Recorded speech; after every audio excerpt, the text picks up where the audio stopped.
तजुर्बा सिखाता है जीने का सलीका, क्योंकि तजुर्बा किसी उम्र का मोहताज नहीं।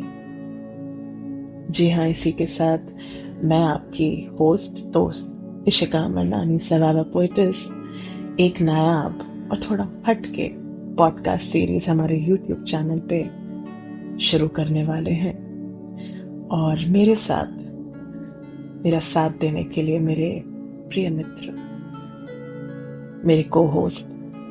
नमस्कार, मैं अनुपम सूर्यवंशी आपका को होस्ट आप सभी का तहे दिल से स्वागत करता हूँ हमारे शो तजुर्बों का गुलदस्ता में, जहाँ हर अनुभव या तजुर्बा एक अनमोल फूल की तरह खिलता है। तो चलिए आज के सफर में तजुर्बों के इस गुलदस्ते से कुछ खास फूल चुनते हैं।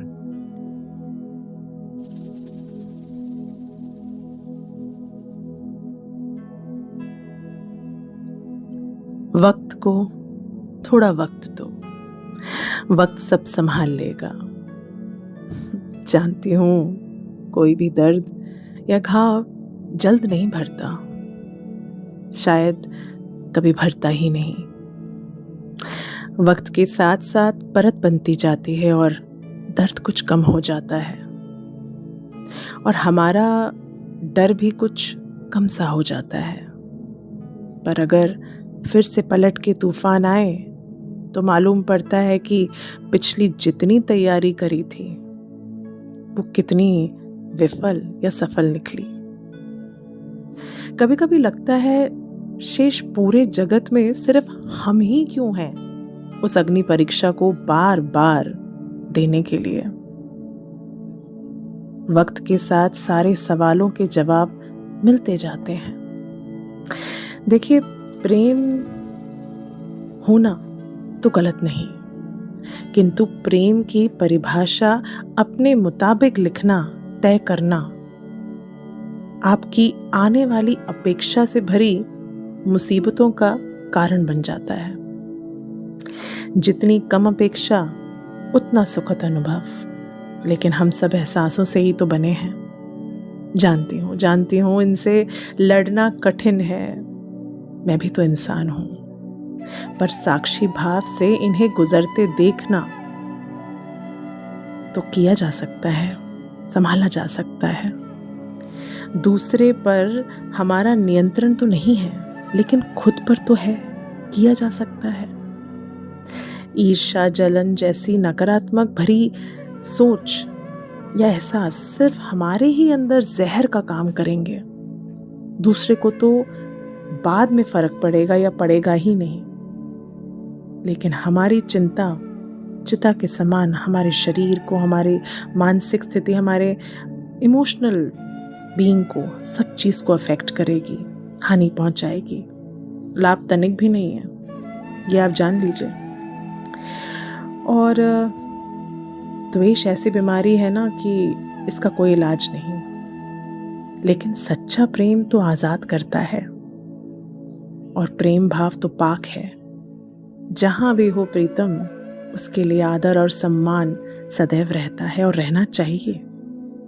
क्यों अनुपम जी, सही बोल रही हूं ना मैं? देखिए, राधा कृष्ण का प्रेम निस्वार्थ, शुद्ध और दिव्यता से परिपूर्ण था। लेकिन क्या हम आज के युग में ऐसा प्रेम कर सकते हैं? शायद नहीं, क्योंकि उनके प्रेम का अर्थ केवल प्रेमी प्रेमिका के संबंध तक सीमित नहीं था। वह एक आत्मिक और आध्यात्मिक स्तर पर था। इसलिए प्रेम के सही अर्थ को समझना अत्यंत महत्वपूर्ण है।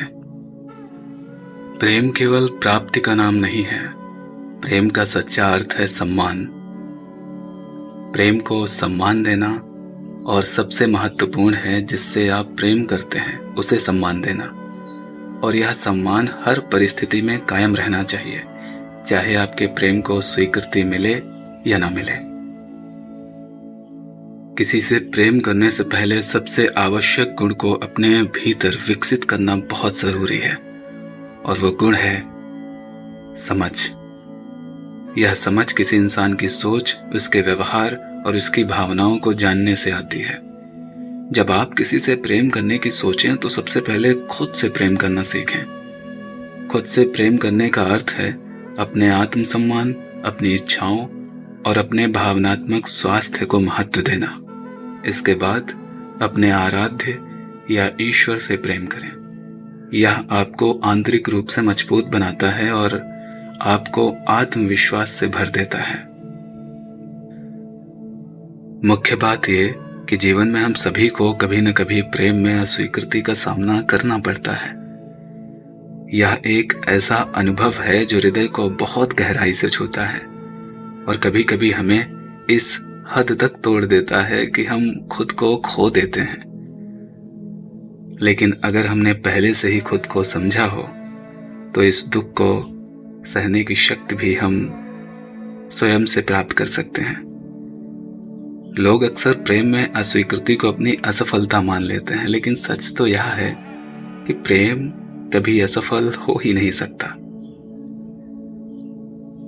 जब आप किसी से सच्चे दिल से प्रेम करते हैं तो आपने उस व्यक्ति को अपने हृदय की गहराइयों से वह पवित्र भाव समर्पित किया होता है जो हर किसी के बस की बात नहीं।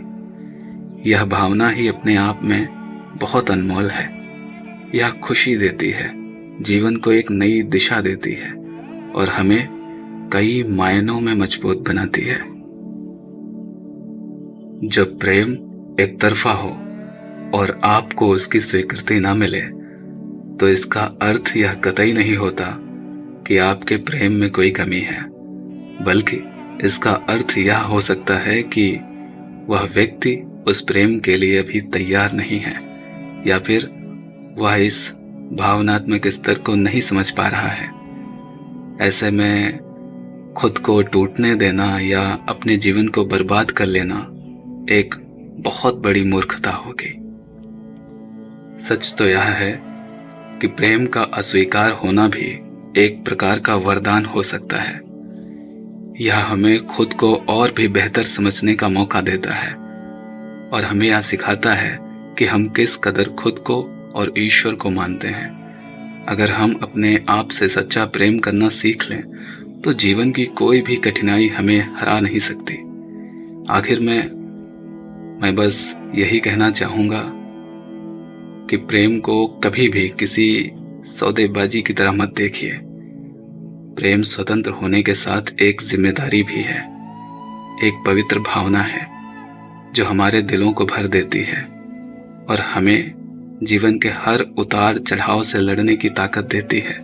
सत्य है, राधा कृष्ण का प्रेम हमें सिखाता है कि प्रेम एक आध्यात्मिक और आत्मिक संबंध है जिसे पाने के लिए पहले हमें अपने अंदर के प्रेम को जगाना होगा। सर्वप्रथम खुद से प्रेम करना होगा।